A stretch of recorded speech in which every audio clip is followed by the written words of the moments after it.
Signs that you are in a good employer. Hello mga kabidabes! Ayos ba tayo dyan?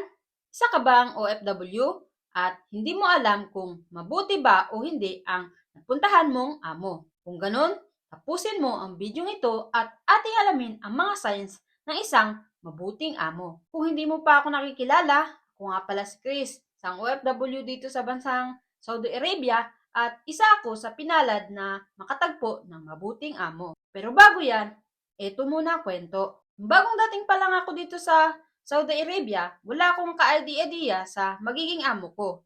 Sa pag-uugali nila o kung ilan sila, at nung time na yon ay nagkataon pa na nasa kalagitnaan sila ng pagdiriwang ng kanilang traditional holidays na tinatawag na Eid o Ramadan. That time, sobrang clueless talaga ako kung ano ang magiging setup ko dito sa new workplace ko. Dahil sumabak agad ako sa Ramadan, naging busy kaagad ako. Iba't ibang kapamilya, kaagad nila ang nakilala ko noon. Akala ko tuloy lahat yon pagsisilbihan ko.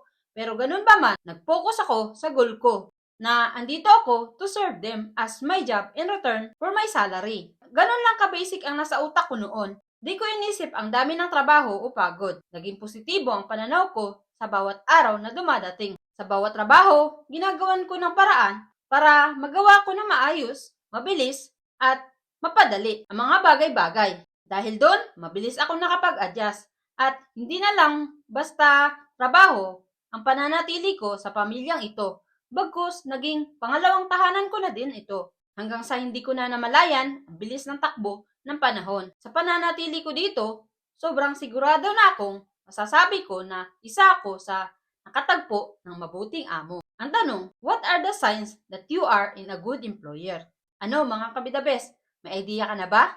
Let's find out. The signs that you are in a good employer is when they ask your opinions or ideas, even in a little things. Kung nagtataka ka na sila naman ang amo pero nagtatanong sila ng mga bagay o kahit simpleng bagay, isa itong indikasyon na nasa mabuti kang amo. Dahil pinapahalaga nila ang mga opinion mo o idea mo. O nagtitiwala sila sa kakayahan mo. Dapat mong pahalagahan ito dahil di lahat ng amo may pakialam sa opinion mo o pakikinggan ka sa lahat ng idea at suggestions mo. Ang palatandaan na ikaw ay nasa mabuting amo ay kung sila ay hindi nagdadamot sa pagkain. Yung tipong malaya ka sa gusto mong kainin na pagkain. Mapakanin, ulam, prutas pa yan. O kung anong mayroon sila. Hindi ka nila pinagbabawalan o nililimitahan. Baka iniisip mong pinapainan ka lang nila, kaya maiging magpaalam ka kung may gusto kang kainin o hingiin upang ipakita sa kanila ang pagrespeto. Sa pamamagitan yan, matutuwa at magtitiwala sila sa iyo. Dapat ipagpasalamat at pagkaingatan mo ang tiwalang iyon.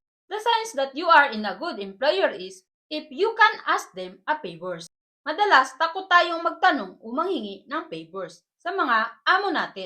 Ang iniisip natin ay baka isipin nila, abusado tayo, o baka hindi tayo payagan. Ang hirap nun para sa atin dahil andun lagi sa isipan natin na baka ma-reject tayo or worse, pagalitan tayo. Pero itong palagi nating isipin, walang masama ang humingi ng pabor, lalo na kung kailangan mo ito at alam mong deserve mo at syempre hindi nila malalaman ang gusto mo kung hindi mo sasabihin. Kaya lakasan mo ang loob mong magkapagsabi. Tulad lang din natin sila, ang amo ay isang tao lang din, marunong umunawa at masaya silang mapagbigyan tayo sa ating mga kahilingan. The signs that you are in a good employer is when they are concerns to your health and your family members. Dati, di pa ako nakapunta dito, takot ako mag-abroad. Dahil sa pag-aakala ko na mga salbahe, mapang-abuso ang mga amo sa ibang bansa. Lalong-lalo na dito sa Middle East dahil yun palagi ang napapanood ko sa telebisyon.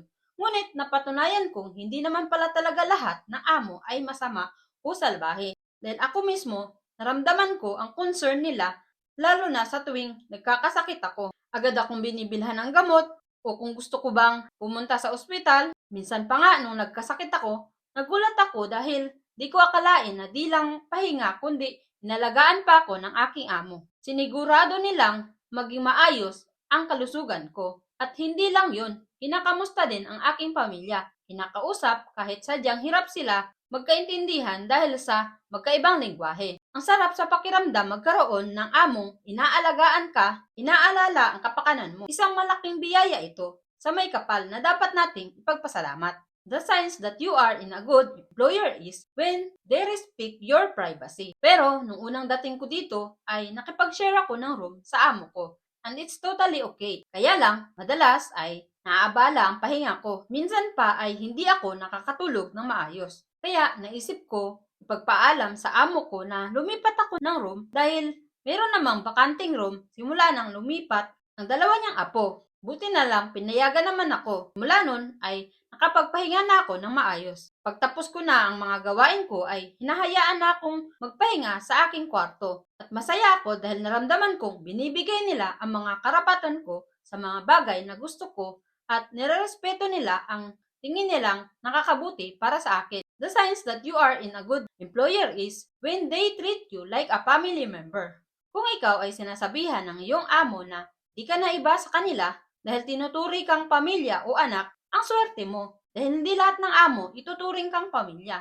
Ganun pa man, sa bawat sitwasyon, nasa sayo na lang kung paano mo titingnan. Lahat tayo deserve to be treated well, pero ang ituring kang pamilya ay ina-earn yun. At pag na-earn mo yun, it's real a treasure because family is the most valuable treasure. Bakit ko nga ba sinishare ito? Dahil naniniwala akong lahat tayo ay may karapatang magkaroon ng mabuting amo. Dapat itrato ng tama. Ang kalaban kasi natin dito ay ang mga mapanglamang na amo. Higit sa lahat, yung mga mapang-abuso dahil sa pagkagahaman nila sa kanilang kapangyarihan. Wakasan natin ito mga kabidabes. Sama-sama tayong maging mabuting tao. Tayo mismo ang may hawak ng magandang kinabukasan. Laban natin ang ating karapatan. Dahil sabi nga, walang naapi kung walang magpapaapi. Ang buhay, taas at baba, kaliwa at kanan lamang yan. Kung ikaw ay nasa baba ngayon, huwag mong hayaang manatili ka dyan. Gawin mong inspirasyon ang bawat hamon ng buhay. Saan ka man mapadpad, kaliwa o kanan. Walang imposible na pagdating ng takdang panahon, ikaw ay nasa taas naman. Mahirap man pero piliin mong magpatuloy at ipanalo ang bawat laban sa buhay. Ayos ba mga kabidabes? Kung may natutunan ka sa video ito, paki-like, share at mag-comment ka na din kung ano ang pinaka nagustuhan mong katangian ng iyong amo. Maraming salamat! See you on my next vlog! Muli, ako nga pala si Chris na nag-iiwan ng isang katagang, ikaw ang bida sa sarili mong kwento. Kaya galingan mo ang kwento ng buhay mo. Be the best! Ingat! Bye-bye! God bless!